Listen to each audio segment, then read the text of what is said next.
गहना की जगह पे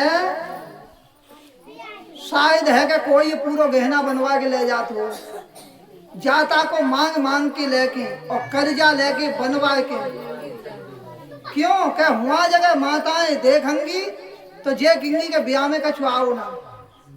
तो आपने अपनी लड़की की शादी करी, आपको कहनी चाहिए मेहमानों जो आप पे बने, जो हमारी लड़की को जे तो तुम्हारे पहनाने को कब्जा हो वो तो नहीं चले आओ।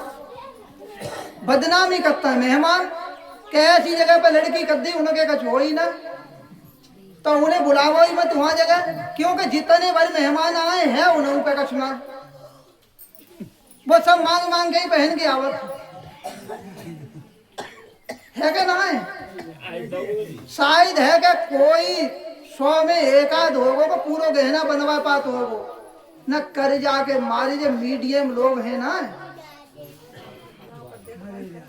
इन पे 2-4 लाख तो ब्याज पतवा गहना बनवाने में, 10 लाख को बनवा के ले गए और ब्याज भत्त भत्त बेचारे टेंशन में मर जाते। और सुनो आज तो माताएं कहती हैं कि गहना ए तो सो हो, बेचारो कर्जा लेके मांग के जैसे तैसे चढ़ाए तो दो आने बाद इन तो, और जब तुम्हारी लड़की पे तो उतारो जाते हो तो लड़की तो तुम्हारी लटकती है फिर फांसी पे, तब तो कोई रिश्तेदार ना आवत समान, तो क्यों ऐसी ठंडू ने घिट्टे कर रहे हो। उनते आराम से कह दो तुम पे जो बने सो तुम ले आओ, आराम से शादी करके ले जाओ प्रेम पूर्वक। जिस सबसे बढ़िया है टेंशन फ्री शादी।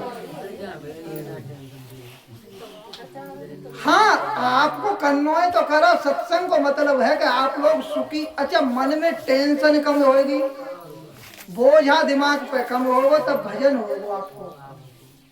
आपने कर्जा इतना कर लो, दुनिया को पैसा व्यर्थ में फूंक रहे हो तो आपको कमान की टेंशन, फिर कर्जा की टेंशन, फिर आप भजन कितने घन करोगे। मानव जीवन जाकेला ना मिले, गहना पहने थे कल्याण ना होगो, कल्याण होगो देखो गहना सबसे बड़ो आभूषण है कि कानों से भगवान की कथा सुने, गले में हार सोनो चांदी को ना, हार ही हो तो भगवान नाम को होना चाहिए, कंठ में भगवत नाम है तो सबसे बड़ो हार है, बा कंठ की शोभा है। सूरदासी अंधे है, फिर जब वो भगवान के पद गाते तो वो उनके कंठ की शोभा ही के लोग सुन के मुग्ध है जाते। होते के ना, क्योंकि भगवत नाम हो। कामिनी ईर्षा कंचन कामिनी, मान और अधिकार, यही 5 विकार है मानव पतन करने की। हाँ तो यही तो हम बता रहे हैं, बताई जा रहे हैं। छोटी शादी करे तो अपमान हो है, मान। अरे भाई शादी बड़ी छोटी ना होती है, 1 लाख रुपया गाड़ी में खर्च करो, क्यों लेके गए भाई 1 लाख रुपया से आप रसोई बनवा के अपने घर खवा जाओ। बात व्यवहार पे ही तो अटक रही है, तो व्यवहार घरे कर लो ना पूरा। और सुनो एक बात विशेष बता दे, लड़की की शादी में जो खर्चा करो रसोई बनवाई, बाको आप लोग पुण्य मानते होगे, या लड़का की शादी में भोजन बनवाओ, वो पुण्य ना है। क्यों ना है कि बाद समय पे शादी के उपलक्ष्य में पुण्य के भाव ना होता है, सबके भोगों के भाव होता है। हमारे पूर्वज महापुरुष कछ तो ऐसे भाई, और हमारे शास्त्रों में लिखी है ये बात कि शादी को भोजन महात्मा लोग खाते और ना है। मैं हलवाई ते लेके, मैं परिवार ते लेके, मैं बारात ते लेके, सबके एक उमंग भोगों की है, धर्म की थोड़ा हूं मैं। आप लड़का की शादी कर रहे हो तो आप रामायण को पाठ करके, भंडारे को उपलक्ष्य करके अपने व्यवहार को आप खवा दे तो पुण्य लो तो है जाओ कि रामायण को प्रसाद है। लेकिन शादी में तो वो उमंग ही दूसरी है, तो खुशी का है। वो तो भोगों की उमंग है एक। लोग कहते हैं, देखो खंडन ना करना है, लोग कहते हैं कि कन्यादान करते कल्याण है जाता है, कहता है ना, सुनी है हमने। तो भजन करने की आवश्यकता कते ना है, क्योंकि हर आदमी 10-20 कन्यादान ले लेते है। कन्यादान प्रक्रिया दूसरी है, वो हमारी माताओं के लिए ना है, वो स्त्री पुरुष सबके लिए है। ये हमारी चित्त वृत्ति जो है, ये नारी की संज्ञा दी है जाके है। और भगवान ही हमारे पति हैं। जब तक भगवत तत्व की प्राप्ति ना भई है, तब तक ये चित्त की वृत्ति जो नारी जो है, ये कुंवारी तो है। और चित्त वृत्ति को, अपने मन को, बुद्धि को भगवान के समर्पित कर देना, यही कन्यादान है। यानी अपने आप को भगवान को, सतगुरु को समर्पित कर देना, ये कन्यादान है। और जिन जिन ने कन्यादान करो, उन्हीं उन्हीं को कल्याण भाव। कन्यादान मतलब भगवान के समर्पित है जाना। और जब तक हम भगवान के समर्पित ना है, तब तक कल्याण ना होगा। तो आप अपने जीवन में सुख और शांति अगर चाहते हो,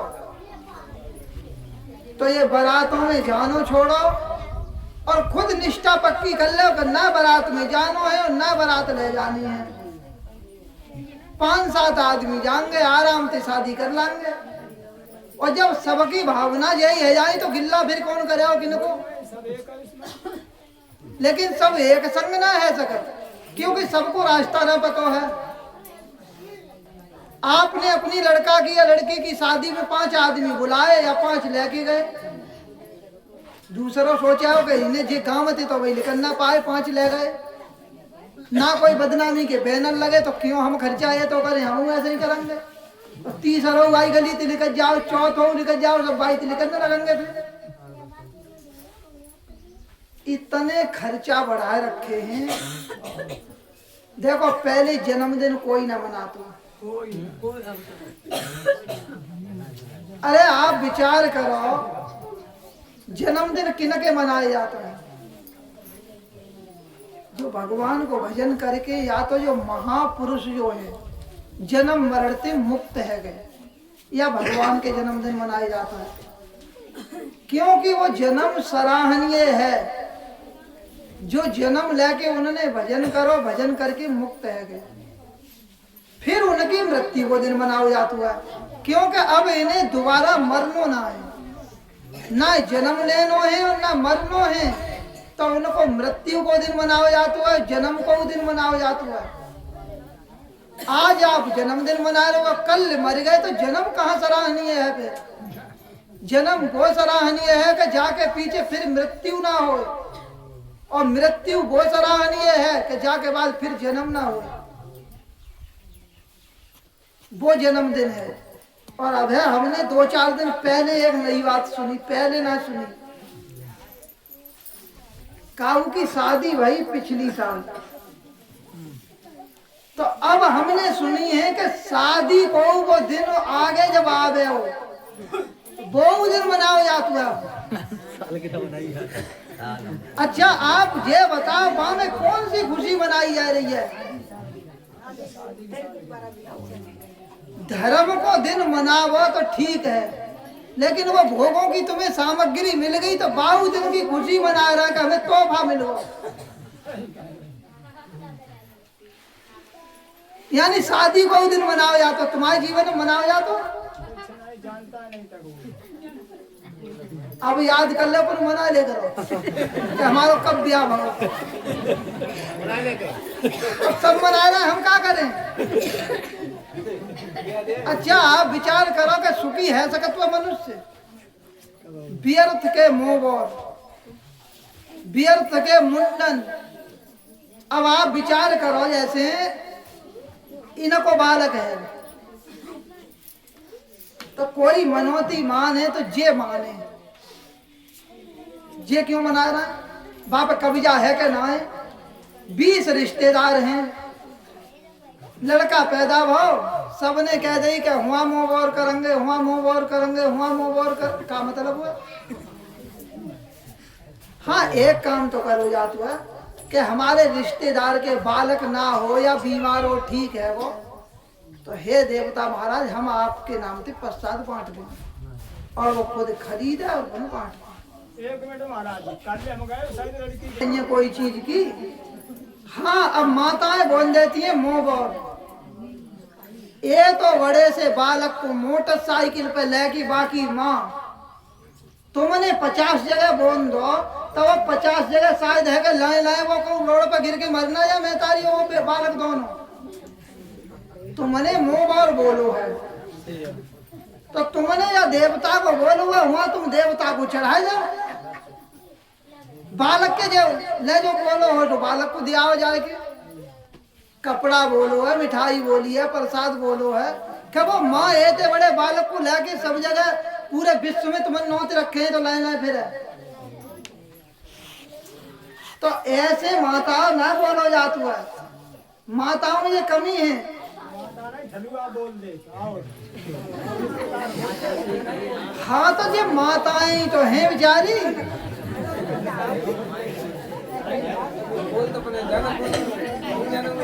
तो ये ठलुअन को मतलब ये सब ना बोलना चाहिए।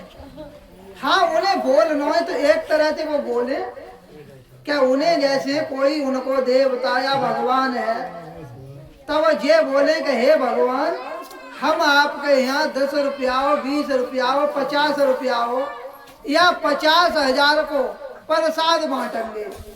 बातें कोई मतलब ना है। बालक पैदा हुआ है वो सफल है वो काम में तो तुम अपन जाके जग लुटाओ, अपन जहाँ लुटाओ।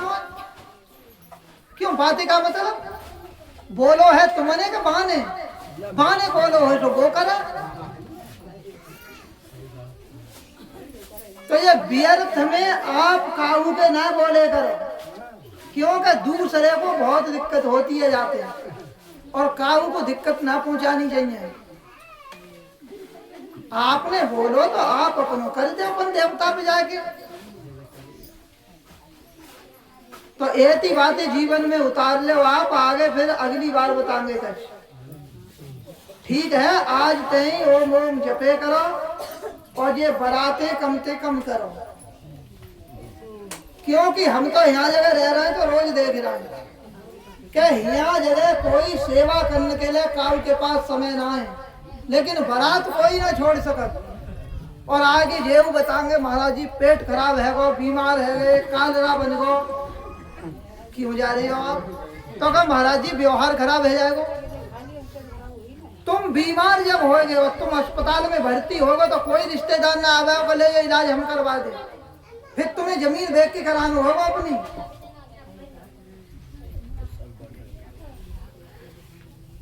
तो आप लोग आज तक भगवान को नाम जपो और ये फालतू की रूढ़ियों को मत पकड़ो। ये रूढ़ियां बोली जाती हैं, इन रूढ़ियों में कचना है। आपके भगवान आपके हृदय में है। ओम या राम कोई नाम जपो, आप भगवान से प्रार्थना करो और ये ज्यादा फालतू के टिटकरम छोड़ दे और सबको प्रसाद बांट दे, सब जने घर पहुंचे। सतगुरुदेव भगवान की जय।